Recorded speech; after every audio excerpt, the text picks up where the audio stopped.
Retort and I'm Maria Shakil. The winter session of Parliament began today. There was no surprises as day one was about adjournments. Rajya Sabha and Lok Sabha proceedings were adjourned for a day. The House will meet again on Wednesday. There will be no sitting of both the houses tomorrow as November 6th is being commemorated as the Constitution Day. The opposition going all out to question the government. The Prime Minister setting the tone for Treasury benches by saying that the Congress is far distanced from realities of India and it doesn't really reflect the sentiments of people of India anymore. Let's first listen in to what the Prime Minister said. हर पीढ़ी का काम है आने वाली पीढ़ियों को तैयार करे, लेकिन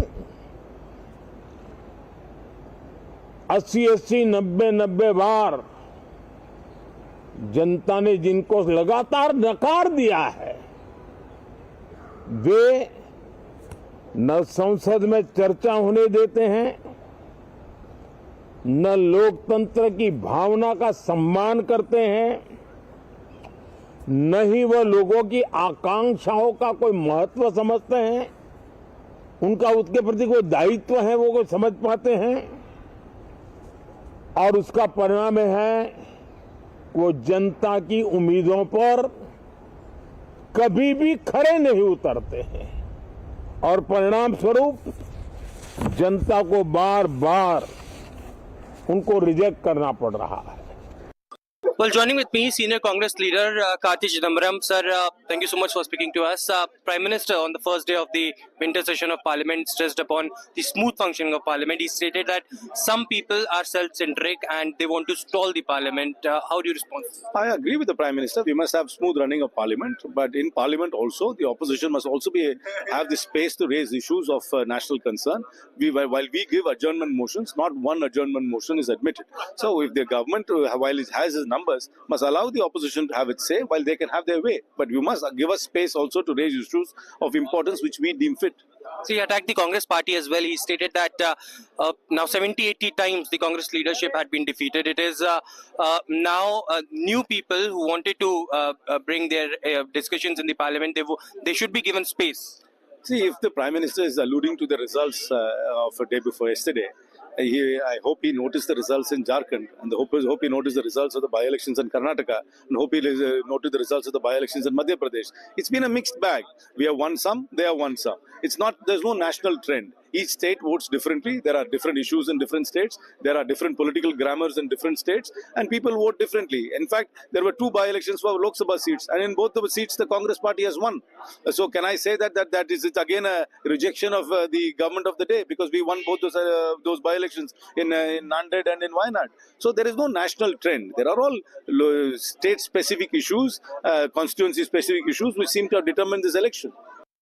Well, the first day of winter session of Parliament again witnessed ruckus in both the houses, be it the Lok Sabha and Rajya Sabha, and because of that the adjournment took place and now the Parliament will reconvene on 27th of November. Tomorrow is a day when Constitution Day will be celebrated in the old Parliament. But Prime Minister, as his customary soundbite before the session started, spoke about healthy discussions in the Parliament. Prime Minister also stated that some people have self-centric agenda and they wanted to stall the Parliament. Prime Minister also spoke about how the new MP should get ample opportunity to speak as well. Yes, of course, the opposition had strategized on its own. They held separate meetings with India bloc leaders and opposition MPs coming together. They stated that government should reply on the deteriorating situation of law and order in the state of Manipur. Why Prime Minister is silent? They also want a discussion on the Sambal incident. They also stated about the issue of air pollution and the train accident that had recently held. Because of the ruckus inside both the houses, the Parliament got adjourned. But the government has stated that they will bring 11 new bills that will be tabled for consideration and passing, and 5 remaining bills for tabling and introduction in Lok Sabha and Rajya Sabha as well. Of course, today we saw opposition MPs writing to the Lok Sabha Speaker. The members were the part of the JPC as well, who stated that they want an extension to submit its report before the House. But remember, Union Parliamentary Affairs Minister Kiran Rijiju had already stated that if the JPC wants an extension, then they have to reach out to the House, because till the last day of winter session they have to submit its report. If granted, then they can give extension.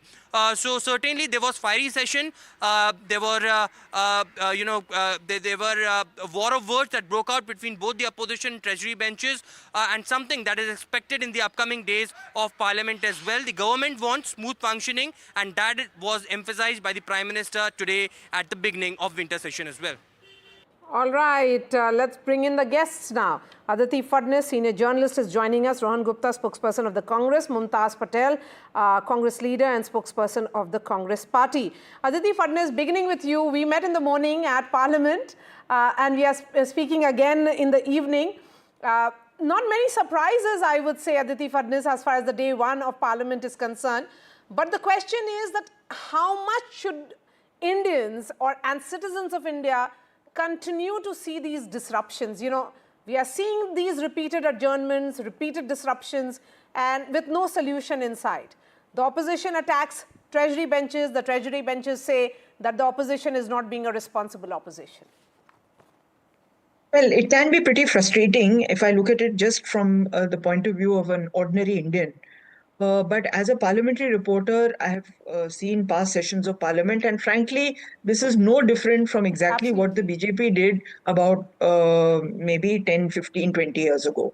So Arun Jaitley at that time was leading the charge, and he in fact told us once in a briefing that it's actually the responsibility of a responsible opposition to adjourn the House and force the government to address issues which the opposition thinks must be discussed.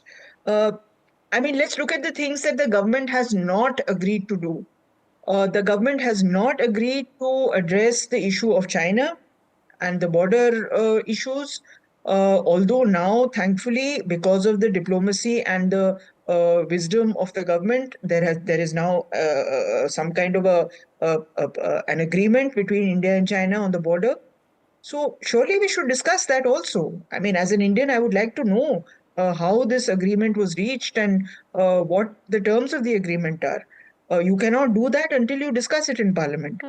Similarly, there are so many instances which would actually benefit from a discussion, and this applies to both the Congress, both the opposition as well as the treasury benches. Okay, so who's running away from discussion here?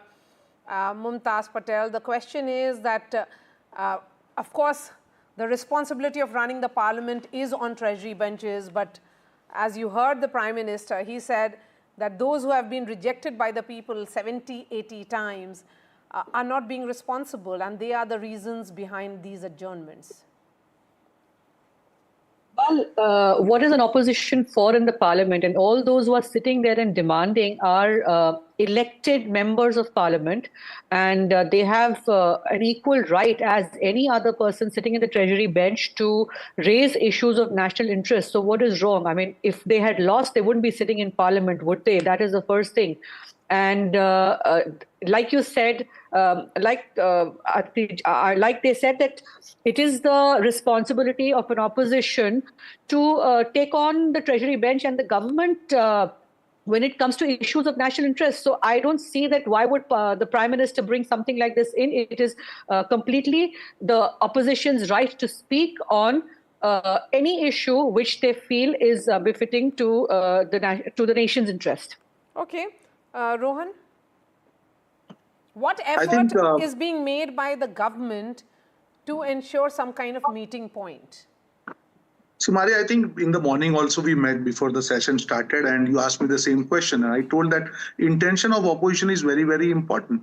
And this has been trend. This is not the first time. You see, last 1.5 years, just before the Parliament session starts, some issue comes out of country and the whole opposition wants discussion on that. That's not done. I'm not saying that they cannot discuss any issue, but there is a way, there is a discussion, there is a way of doing things. You cannot just force government to do things as per what you want. Absolutely. Like, I think one of the panelists, she gave example of China. And today, you know that what is the situation in China. Bilaterally, we are doing well. So I think absolutely opposition is right to do it. There is absolutely no question on that. What about it is intention? What has happened today? If the parliament is adjourned, obviously the kind of time you could have got normally also, you are not going to get it. So I think rather than stalling the thing, saying that no, we want it to be this way, they could have sat with government. And obviously there is always time for everything. And if you remember, Maria, in past, on the Manipur also, there was a complete session which was organized. And what happened? The opposition did the walkout. So when you are getting the opportunity, when government gave you opportunity to speak in parliament, when PM started speaking on Manipur, you walked out. So what are you talking? So it is about the intention of the opposition, which is very, very crucial. And if the intention is good, as Prime Minister said in the morning, absolutely government is ready to work cohesively. And I agree with Aditi ji that if the opposition's role is very clear to create ruckus and do adjournment, I think they are playing their part in that case successfully. But at the end of the day, there is a limit to it, everything. You do something symbolically, that's fine. But session after session, same thing, without resolution, without discussion, I think that's not the way. We are ready to work together, but at the same time, intention of the opposition should be to work together rather than create ruckus and question a here, political Mumtaz point. Patel, that the opposition wants to create maximum noise in parliament because you realize that the eye of the entire country is on parliament and it's functioning. So so that is the reason why you're raising issues, and rightly so. I would say that opposition's responsibility is to ensure checks and balance, that it should ensure and seek answers from the government. But could that have been done in a manner in which there is debate and not ruckus? So what is wrong in the opposition asking for a JPC? I mean, the parliament floor, on the parliament floor, the opposition has full rights to demand accountability and transparency. And the issue that they're asking for a JPC, I mean, why does the entire, even before parliament started, the entire BJP brass came out to defend one corporate entity. And I would like to say that it is not about one man, one corporation. It is about safeguarding democracy. There is accountability. I mean, why is there double standards on one particular corporate house? Today, a small little businessman also will be, ED will go charging to them for any small little thing. But why is it that the entire BJP has to come out and protect one person? And what is wrong in the opposition seeking accountability? It's as simple as that. JPC means that you all get together, you discuss this. Why is there a ruckus over this anyways? I don't understand. Okay, Rohan, response from you. I'd like to respond to that. See, it's not about, if you remember the day this issue came up, when US court, demanded certain action or something. What happened? Congress organized the press conference on the last day of the election, and they accused BJP government. That's what I'm saying. BJP has always said it's upon that entity to defend themselves or talk about them. It's not for BJP to talk. But when you question BJP because of some allegations on that entity, that is where BJP will have to react. And if you see the acquisitions made by the court, it is against for bribery in 4 states where BJP is not ruled. One of the states where this has happened is Congress rule. I think Congress definitely should ask the question to that CM, then CM, what has happened, and come out with the white paper, who are the responsible people behind that. So the point here is, when something happens anywhere in the world, you question Modi ji and their government, and then start asking answers from BJP. That's not correct. Let the law take its own course. If US court has taken some action or they have accused somebody, let the people give chance to reply to them. And then after that, all the accusations are made or allegations are made, they present their case, and if something is found guilty, definitely there is a case to take action. Okay. But just on the basis of accusation, you are accusing BJP government that you are responsible. That is not correct, because then you are scoring the political point. And mind you, even in the elections, Maharashtra election on the last day, this issue was raised by Congress party. What happened there? People don't like this, because on the basis of accusation, if you just do that, there are many cases where Congress leaders are accused for many things. Does that mean that they are guilty and you have to take action? No. You have to wait for the final judgment, and then something happens, definitely you are ready. So okay, there are many cases. Why pronounce someone guilty even while investigation is on? Absolutely. No, no. That is definitely not. But if you look at the trend in the last 10 years, like a monopoly has been created. That is what Rahulji always says. He's not against corporate houses. He's not against business. He's against monopoly. And the Modi government has created like a monopoly-like situation for a particular company where critical national assets have been given away one by one, from airports to ports to energy to coal mines. Even international projects are given at the behest of the Modi government to one particular business house. And this is what, so obviously when an international issue like this comes up, the opposition will demand that why is the government not looking into it? Like, why is the entire government, the entire Bharatiya Janata Party coming out to protect one corporate house, the Adanis? Okay, I'd like to answer that. Okay, quickly. See, the question here is about not of that specific. See, now again the goalpost is changed. Is the question on Adani given so many contracts, or is the question on Adani been accused for this case? Two are separate things. If you have issue with Adani, raise that issue. That's a different thing. Right now, you are questioning government on the accusation made by US court. And that is why they are only accusations. They are not found guilty. That is what I'm trying to tell. And as far as Adani is concerned, they have got more than 1 lakh crore of projects when the Congressful UPA government was there in power. So would you question the UPA government also? So these are all double standards. You know, Maria, my simple point is, if somebody is found guilty, definitely government's responsibility to take action against that. They are not found guilty. It is accusation. It is for them to answer for themselves why these accusations made. How can you question BJP government for the accusation made by US court against one entity where BJP has to do nothing? Is the entire India bloc of the opinion that this is the most integral issue that should be raised, or are there more concerning issues within the country? Of course, there are more concerning issues within the country, and frankly, the Congress has met the government halfway. They have sided with the government on the issue of Canada and the whole Sikh issue. So it's not as if it's all one-sided, but I think the government should also listen sometimes when the opposition is trying to make a point. And this is not just, creation of monopolies or business house. There are so many other issues which have to be discussed. Why is the government not raising the issue, not accepting an adjournment motion on Manipur? It has to be addressed. I mean, granted that it's a state subject, that it's a separate state. Rajya Sabha is a house of states. You can discuss it there. You have Manipur MPs there. They should be given a right to speak. I mean, we do not have this example of a single adjournment motion that the government has accepted. Surely everything that the opposition is raising cannot be wrong. Rohan, I'd like to answer that. Yes. Very briefly. Yes. Again, with due respect with Aditi ji, you remember that last time the whole session was organized for Manipur. PM stood in the parliament, he started speaking, and what the opposition did, they walked out. Where is the discussion? So when you are given the opportunity, you don't accept it, and you want government to follow what you say. So what do you want? Exactly, you want just political point to be scored. Parliament is not the place just to score political point. It is all elections. Elections are over now. There are no elections for next 2-3 months. Let's focus on the country. Let's focus on the development. Let's focus on the discussion. Maybe Manipur can be one of the discussion, but you just want it to be focused on Manipur. When you are given opportunity, you have missed that opportunity. So what are the chances that you'll do again? Because you just want to score political point. That is not the solution. At the end of the day, we can fight outside the parliament, we can fight in the elections, we can fight against each other when we speak in the election rallies. But when you are in parliament, you have to be responsible. At the end of the day, definitely you can question government, but the end objective should be to find solution rather than creating ruckus and political. The question is that if after 10 years you agreed for a JPC on one issue, which was the Waqf bill, then the opposition feels that there are other issues on which there can be further deliberations.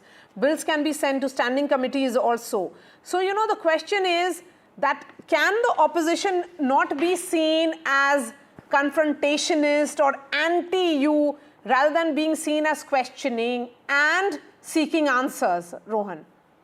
See, opposition is not your enemy. But for that, I completely agree with you. But for that, the tone should be of discussion and not to impose what opposition wants to do. My simple point is that you are in parliament, you want discussion, you just follow the process. Again, I'm giving an example of the session on Manipur. The whole session was organized, and what opposition is to walk out. So you cannot get this opportunity again and again that government trusts you and you betray the trust and do whatever you want.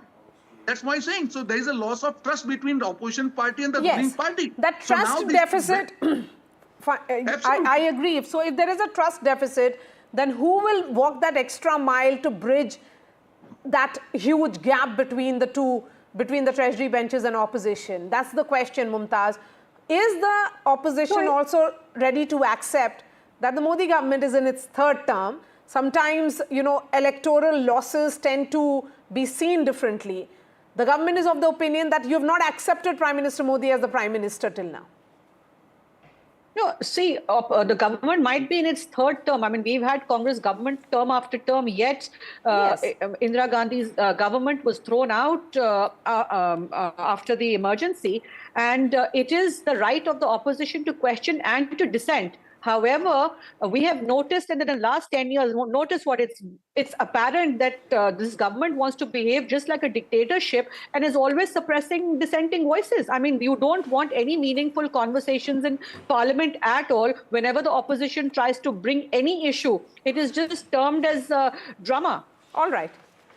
We have really come to the end of this discussion. It certainly appears that trust deficit that we keep talking about is going to continue even in this winter session. Whether there'll be any legislation, well, the government of the day, we have seen in the past, will push its bills that is there on its agenda. Mumtaz Patel, Rohan Gupta and Aditi, thank you so much for joining us. Joining me now is Shambhavi Chaudhary, LJP MP, a young MP, in fact, one of the youngest MPs in 18th Lok Sabha. Shambhavi, I'm sure you have certain expectations out of Parliament. You know, as a first-time parliamentarian, do you think these disruptions have started almost to define how Parliament is? Unfortunately, it is more about disruptions, less about debates. Of course, we've seen in the last session also, and this session also, the very first day the session got adjourned. I think this is more like a threat to the democracy, because we're not being able to engage in a healthy discussion about what our constituency needs, about what the country needs. We're not being able to discuss the policies, whatever motions, whatever business has been laid for the House. We're not being able to stick to that. And not only as a representative of the people, but also as a first-time MP. I feel that we are losing on a lot of time where we could engage in a healthy conversation, learn from opposition as well as the government, learn from people who've had more experience. And, you know, it's very sad that we work so hard. The people have expectations from us. And when we come here, we're not being able to deliver because the session just gets adjourned. That's right. But the opposition is very well within its rights to question the government of the day, because it's seeking answers and seeking transparency on a number of questions. But what we have seen is that the opposition is actually following what Mr. Arun Jaitley famously said, one of the tallest leaders of the BJP, that disruption is a form of parliamentary proceeding, and opposition should carry on with it if they feel that that is a strong form of messaging. So as someone who is from the Treasury benches, because LJP is part of the government, what's your thought on that? But I think there are other tools also. There is the 0 hour, there is the question hour, then there is a business advisory committee where, you know, if the opposition wants to discuss something, if they want to put forward a topic where they want to have a conversation, they can always use BAC as a tool to, you know, put forward their words, put forward their thoughts. But us time pe they never say anything. And when the House has come together, then there is a whole hangama and they want to disrupt the entire session. The session gets adjourned. And also you have to see there are so many first timers also in this session. You have to respect the fact that we've come forward from the time where disruption could be used as a tool to you know, show dissent. But now I think we're in an era where we can use different tools to show something that we don't like, something that we dislike. We can use different measures also to engage in a conversation. I don't see disruption as a healthy tool to, you know, not engage with the government. All right, tomorrow is the Constitution Day, certainly an important day for India. The charge that the Modi government is facing is that it doesn't really work within the framework of the constitution. Of course, after the Maharashtra victory and before that Haryana, many say that constitution debate has been settled, something that was raised repeatedly by Rahul Gandhi during the course of the Lok Sabha polls. Do you think this debate around the constitution that the government of the day doesn't follow the constitution in its letter and spirit is valid? See, I honestly feel that there is nothing being done by the government which is out of the constitution. And if something is not being right, that's not for the opposition. Opposition always will come forward and make these, awful, weird attacks on the government. I remember during my election campaign also, there was a whole narrative that if NDA comes to power, they will remove reservation, they will change the constitution, but that is not possible. And to set such narratives, to set false narratives and mislead the people of the country, I think that in itself is the violation of the whole spirit of constitution. I think the NDA government very much is within practices whatever they do within the constitution and within whatever the constitution allows us to do. All right, Shambhavi Chaudhary, LJP MP, one of the youngest MPs in Parliament. It is important to hear your voice as well, because this is the new generation of MPs we are seeing in Parliament. What are their thoughts as sloganeering, placards and disruptions continue? Thank you so much for joining us here on NDTV. The entire discussion on ndtv.com. That's all from me. Thanks so much for watching.